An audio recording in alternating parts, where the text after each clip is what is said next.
yang ada siapa tak ajar tulis di motor 786. Tuan-tuan cuba tengok, ada di kedai-kedai nasi kandang depa tulis 786. Bismillah 786. Mai mana 786? Bismillah 786 tu. Wallahu a'lam. 786 tu dia macam ni.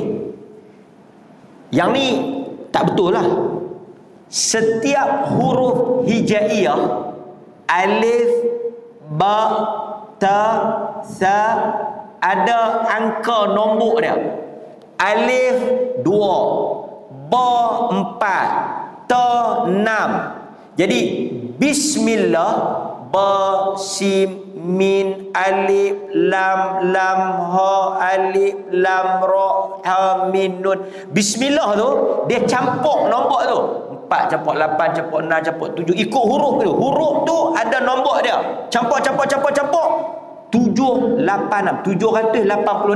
Gantung di kedai. Siapa yang gantung bismillah 786 akan menjadi pelaris kepada kedai dia.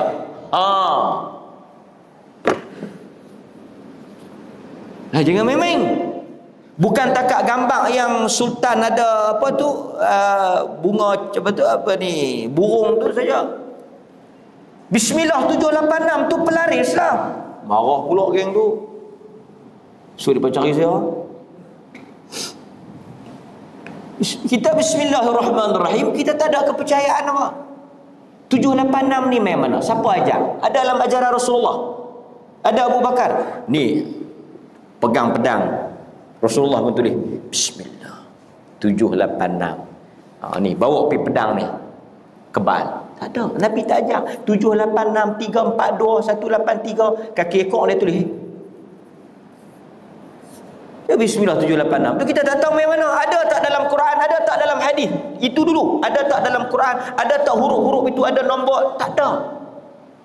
Bismillahirrahmanirrahim ialah dengan nama Allah yang Maha Pemurah lagi Maha Pengasih. Dia tak ada makna tujuan. Tulis di motor tak accident. Tulis di kereta tak accident. Tulis di rumah pencuri tak masuk. Kalau pencuri masuk tak tahu jalan keluar. Tu dia tuan-tuan. Tulis huruf-huruf ni.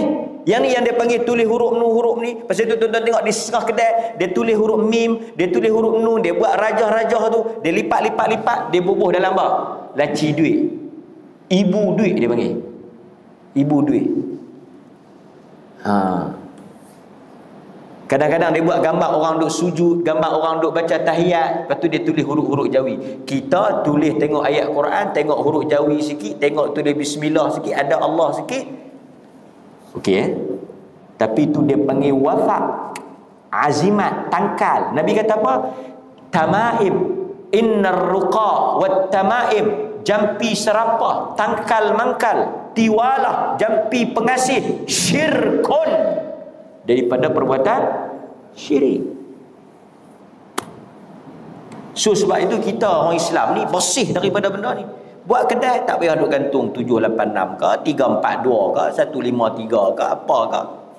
Buat bagi sedap, bersih. Kan?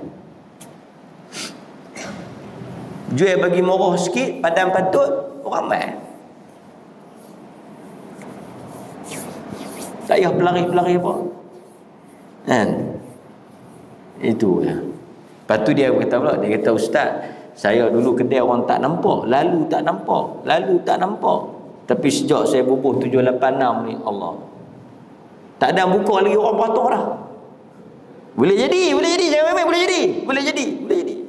Kedai sebelah pula orang tak nampak. Kedai sebelah pula takkan nak biar saja, dia pun 786. Cuma saya tak tahu tuan-tuan, lah cukup malam ni kan. Satu benda yang saya tak tahu, apa dia? Selalu orang tak nampak kedai, orang tak pi, orang buat tak nampak kan.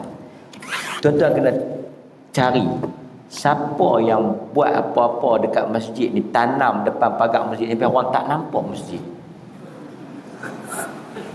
Tuan-tuan tolong cari sana.